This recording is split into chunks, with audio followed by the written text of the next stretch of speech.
Hey BookTube, this is Friday Reads. I'm Jen and I talk about audiobooks, and I have a bunch of books to tell you about this week. You know, some weeks that's just what happens, I guess. I don't know. Other weeks not so much. I have a feeling this coming week will be one of those not so much kind of weeks because I have a long trip coming like I do every 3 months or so. And I'm going to see my daughters. One of them has a birthday, so while I will listen to probably an entire book on the way down, because it's a pretty long way, I won't get any reading done while I'm down there because I'll be with my girls. So, you know, I'd much rather spend time with them than stick my nose in a book. So let me just tell you about the books I read this last week.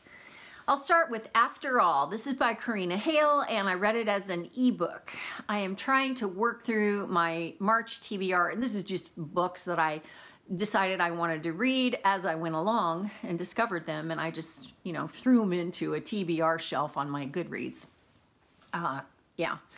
And I DNF'd this one. You know, the thing about this one was that it's supposed to be a new adult contemporary, and no, it just went into erotica territory way too fast for me. And it's not that there were any graphic scenes or anything. It was just that the banter and discussion and conversation between the characters was, no, just way too much erotica for me. I just thought, I'm not into that. I don't want to read about it, so I'm done. The Perfect Game is by Jay Sterling, also read as an ebook, trying to work through this thing. This was a baseball romance. And so I love sports romance, new adult, contemporary, and this was just dumb. It was just dumb. It had insta-love. This guy's a player and he wants this girl, and so he thinks that she's just gonna fall for him, and she's like, no, no, no, no, no. Okay, well, he's going after her, and, you know, after, I don't know, like 25% of the way into the book, man, he's hooked. He loves her. He wants her so much. Really? And she, I don't even think it took that long. At first, she's like, I hate you. I don't want anything to do with you. I can't stand you. Oh, I think I want you. Really? It was just dumb. I got, I don't know, probably a third of the way into it, and then I just skimmed to the end. I did give it 2 stars because, you know, okay. I suppose it had some substance, but it was not for me. I just found so many things wrong with it. I just thought, no. Then I picked up Waiting on the Sidelines. This is by Ginger Scott and is narrated by Laura Darrell. Laura Darrell was really good. She was excellent. She really captured the characters. She really gave the book a lot because I was not thrilled about this book, and she's the reason I kept going. So that says to me that she was excellent. I don't know that she crossed over into amazing, but she was very, very, very good. This is a YA contemporary about a football player and a young girl, and it follows their freshman year in high school, then their sophomore, then their junior, then their senior year, and on just a little bit into their freshman year of college. This girl, this main character, is smitten with this boy. She just has a crush on him, and he is the son of and the brother of a big deal football player, and he's good. He's quarterback, and of course, and he's just kind of in with another crowd, and he takes up with a girl that is really not the kind of person that you respect. And so, you know, he's just dumb. He makes a lot of stupid decisions, and then when he finally comes to his senses, he then gets waylaid by this girl, and, you know, that's not very good for him, and makes a dumb decision, and he just keeps going, and he's like an idiot. He's like an idiot. He has no idea what's going on. This main character that had a crush on him, they become good friends, and then they kind of move into a romantic relationship, and then things go wrong, and it gets to the point that you think, really? Okay, they're doing great. Something's gonna happen, and take them and break them apart. And sure enough, every time, it's so predictable. Um, okay, I can give this girl some grace because she was a freshman, like 14 years old when the book starts out. But as the book goes along, she's like encouraging him to be better and better and better, but she puts up with so much. And by the end, you know, they're going into college and she has finally come into her own. She's gained some maturity and some self-confidence, and, you know, she's okay. She's okay by herself. And he kind of briefly just comes back in just to her life, you know, one evening, and all of a sudden she's like, oh, it's over. I love you so much. Oh, we're going to have this great relationship. Really? Seriously? I couldn't believe it. Had I had the book in my hands, I would have thrown it across the room. I thought, you got to be kidding me. You got to be kidding me. Laura Darrell, like I say, she was the only reason I kept going. So I ended up giving that 1 star because I thought, yeah, you know, angst all the way through, and then that ending. Okay. Then I picked up This Adventure Ends. This is by Emma Mills, and it is not available on audio. And so I read this book, and boy, did I tab it up. This was amazing. It was amazing. It is YA contemporary, and the protagonist is a girl who comes into a new school situation, and her dad is a writer, and they've moved from New York to this new town, and the banter she has with her dad is priceless. It's just priceless. And then she meets this set of twins, and it's a boy and a girl, and the girl is so quirky and so I don't know, she's so interesting, and she immediately says that this main character, she says, we are going to be best friends, and then we are, and she just treats her that way. There are some other quirky characters in it. It is so clever. That's what struck me about this book. It's so clever, and it's clever, I think, in a John Green Fault in Our Stars kind of way, but it's not pretentious at all, and I loved that. I really did. I obviously tabbed it up and I gave it 5 stars. And I think that it is one of the better YA contemporaries that I've read lately. Hoping that comes out on audio. Then I picked up Pacifica. This is by Kristen Simmons, and it is her latest book. On audio, it is narrated by Soneela Nonkani. And I liked her. I liked Soneela Nonkani's narration. I didn't love it. I think that the problem is that she tended to sound a little desperate at times. She sounded like this. You know, she would phrase a lot of things like this. And, you know, while there's a lot of adventure going on, because this is a post-apocalyptic dystopian, you know, both, it should be categorized both ways because it happens after the world's oceans have risen.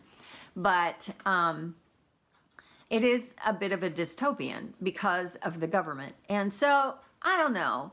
It's a book about pirates. It's a book about sailing. And when I met Kristen Simmons, she talked about how she took a sailing class to learn how to write about it. And I thought, man, that is a dedicated author. I like this a lot. I thought it was well written in that it kept going. It kept you interested, and it kept going, and it was just a good adventure, I thought. So I ended up giving this one a solid 4 stars, and it's YA, but it's good. I really liked it. Then I picked up The Glass Arrow, also by Kristen Simmons, because I wanted to read more of her books since I met her. And she said this is her girl power book. This is narrated on audio by Soneela Nonkani, same narrator, and it was better. I liked it a little better. She still had that way of talking, but I don't know, it fit this book a little better, I guess. I don't know. Maybe she didn't quite do as much of it. Question as to why I thought it was better, but I did think it was better. The book is, like I say, it is Kristen Simmons' girl power book. That's what she said. And it really is. It really is a girl power book. It's about a world, it's a dystopian. It's about a world where girls are bought and sold, and they're given to men, wealthy men, who use them. They just use them. And basically the primary way they use them is to get them pregnant so that they will have boy babies. The girl babies, bad things happen to them. But it's about a girl who gets herself out of that situation and runs into some interesting characters along the way. It's got a lot to do with the oppression of women, and also having to do with some racial bias. And I thought she handled both these subjects really well. In the meantime, it had a lot of adventure. It had some suspense. I mean, there were times when I thought, oh boy, what's going to happen here? And I thought, surely something bad will happen because we need that conflict. But no. And, you know, in every book like this, there has to be a death. And it was one that I thought, oh, and probably some people will mourn that more than I would. But, you know, it was okay. It was okay. I thought it handled that aspect of the conflict really well.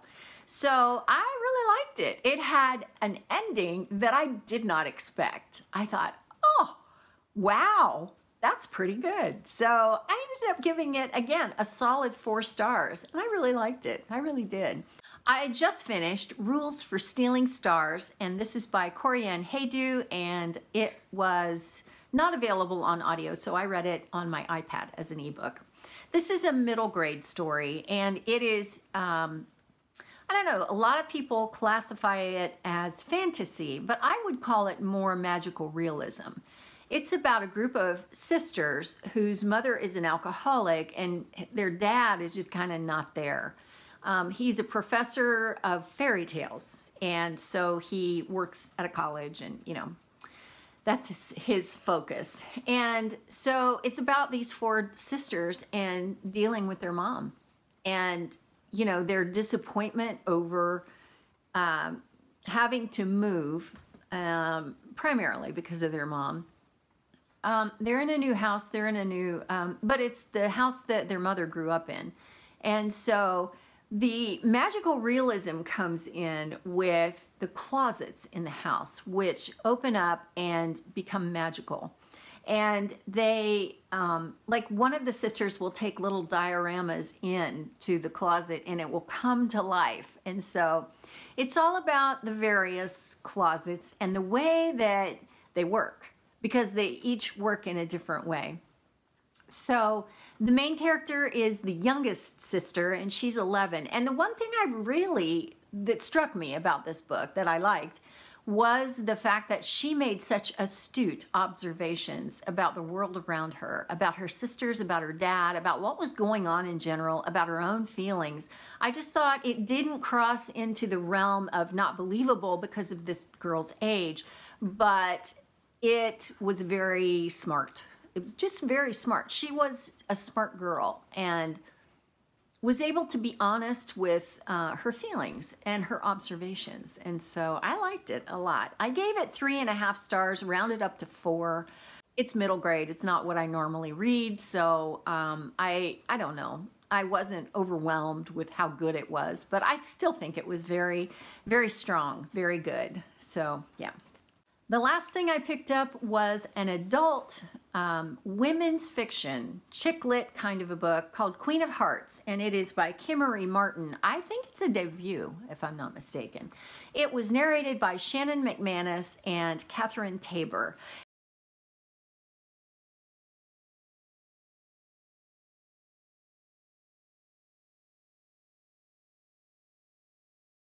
And it's told from 2 points of view and also a then and now kind of format.